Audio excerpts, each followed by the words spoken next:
dolandırılıyor.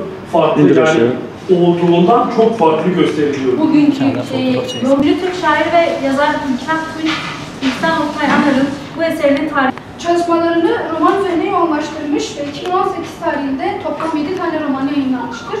Önceleri Osmanlı Devleti yararına kullanılan ancak sonrasında padişahlar tarafından varlığına inanılmayan gizli bir teşkilatın son Cihan'ın bir ünlü olan Fıstık Salar Atlas'ı adlı romanı içerdiği ontolojik oyun atmosferiyle çoğulcu, eklektik bir anlatım görünümü arz eder, yani seçmeci bir anlatı. Burada buna parklar bir şiddetine verdiği iradının sebebi çoğu insan bizlerle durum farkı, yani çok modern şekilde yazılmış bir romandır. Adam ne yapmış? Sinema tekniğine yer alıyor. Nedir? Hayaller içinde gidiyor. Adam ölmüş, geri geliyor. Aynen gözümüzde bazen filmlerde izlediğimiz nedir? Adam hastalanıyor, hasta yatıyor. Onun eşi, sevgilisi, dostu geçmişe dönüp hepsini hayal ederek yaşıyor. Nereden almış? Evvelden almış. Değil mi? Evvelden almış. Kitabın bazı noktalarına gidiyorsun gene böyle ifadeler. Başlangıç kısmında hocam Murat Bey de söyledi. Dedi ki Harry Potter tarzı bir kitap değil. Farklı bir olgu getirdi bize. Bunların hepsini getirdi. Okuyorsunuz, işin içindesiniz, kendiniz yaşıyorsunuz. Özellikle Oğuz Akın'ın romanında okuyorsunuz. Ahbinel aşk ifadesi geçiyor mesela bir yerde. İskender Pala'nın kitabının ismi.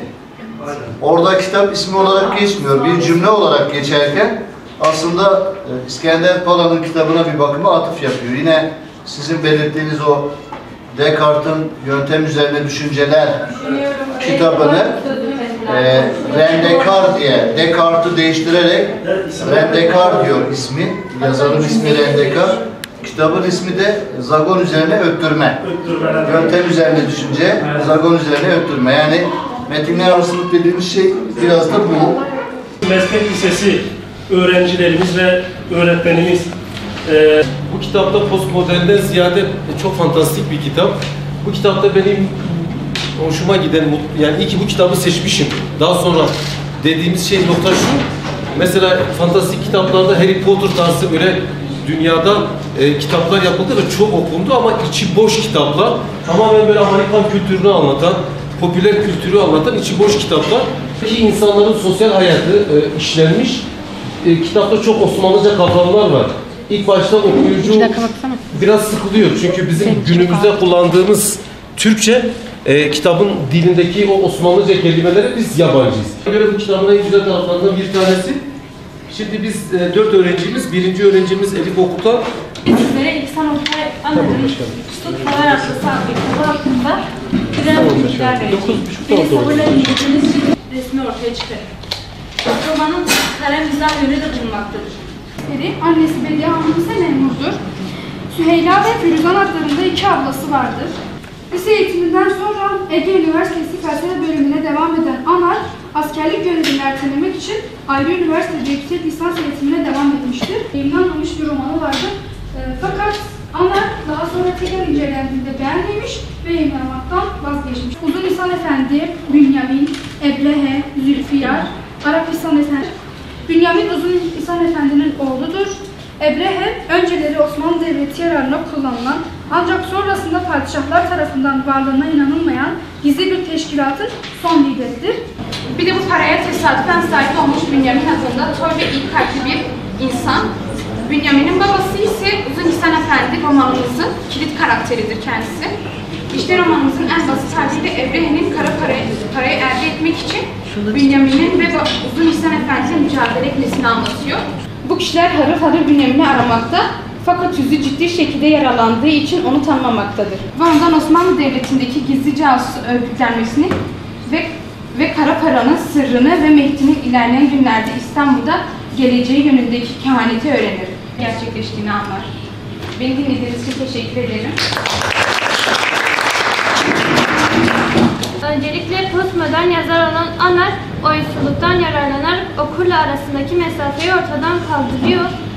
Burada oyunculuk demesi, yani postmodern metininde her şey sanat düzleminde oynanan bir oyun olmasıdır. Ana felsefe alanında lisans, yüksek lisans, hatta doktorasını bile felsefe alanında yapıyor. Bildiğimiz zaman bildiğimiz makinelerde çoğu duygu bir anda yaşayabiliyoruz. Girizgahımızın başında da söylediğimiz gibi roman postmodern bir roman ve postmodern romanın çok önemli örneği kronolojik olay yoktur. İsmail Hocam daha iyi bilir zaten hocam. Siz modern diyorsunuz ki değişen, özellikle 1970'li yıllarda başlayan bir modern kavram var. İşin ilginç tarafı edebiyatımızda biz modernizmi yaşarken bir anda Oğuz Atay'ın tutunamayan romanıyla postmodernizmi yaşıyoruz. Ve sonrasında işte fantastik unsurların, hayale düşün, gerçekle düşün ve masalın hepsinin bir arada olduğu bir romanla karşılaştık. Belki çoğu 11. sınıf öğrencilerimiz şok oldu. Bu ne biçim hem ifadeler hem terkipler, dil olarak da farklı bir kitap. Yani o zaman klasik, anlatıcı dediğimiz başlangıcı belli olup sonra giden bir zaman yok klasik. Postmodern romanda. Nedir postmodern romanda? Konu da farklı. Örneğin klasik destansı anlatım dediğimiz anlatım tekniği var. Bunu kim yapıyor? Örnek Yaşar Kemal İnce Mehmet'te açın bakalım. Yaşar Kemal kahramanlar ayrıntılı olaylar, klasik bazı Türk filmlerini izliyorsunuz. Olay var, olay içine savaş, kahraman sonra sevgili birbirine kavuşma. Burada da yok artık. Bu olay da bunun dışında. Böyle bir tartışmamız da olmuştu. Biraz daha basit, daha yalın bulmuştuk. Orada mesela oradaki kelimeler ben şöyle baktım. Orada yazar kelimeleri en doğal, en çıplak haliyle vermişti bize. Evet.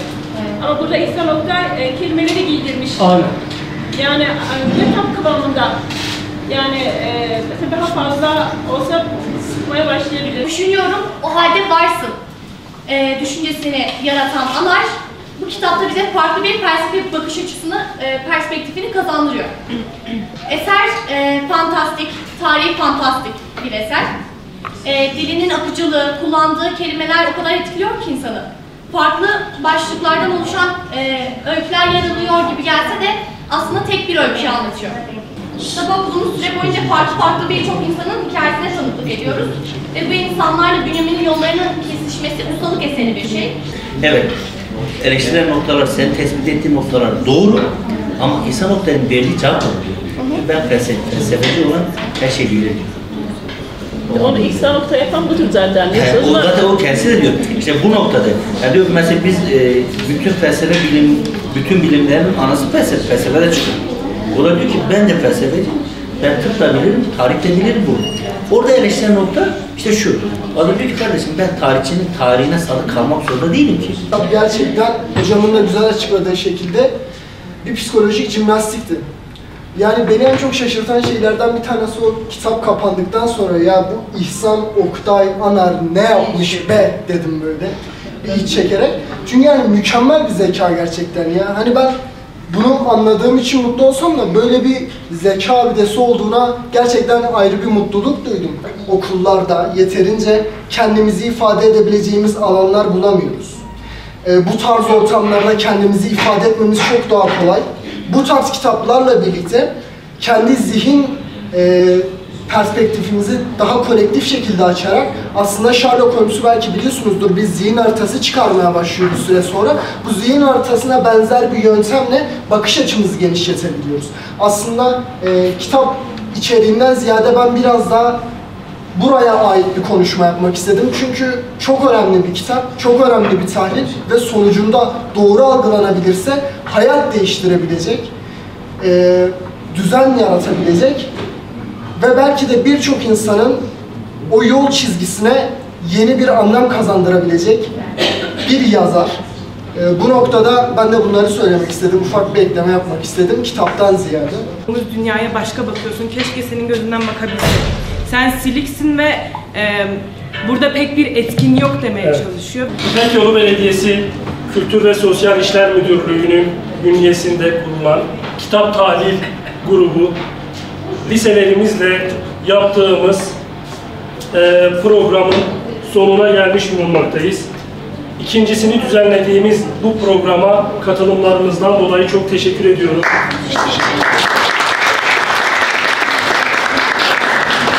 3. programımızda sizleri yine misafir edeceğiz. Bize bu imkanı sağlayan İpek Yolu Belediyesi Kültür Sosyal İşler Müdürü Necmettin Akarslan ve İpek Yolu Kaymakamı, İpek Yolu Belediyesi Başkan Vekili Sayın İhsan Emre Aydın'a çok teşekkür ediyoruz. Kendilerine bize bu ortamı sağladıkları için hizmette sınır tanımayan engelsiz kafe personeline, yöneticilerine, idarecilerine çok teşekkür ediyoruz.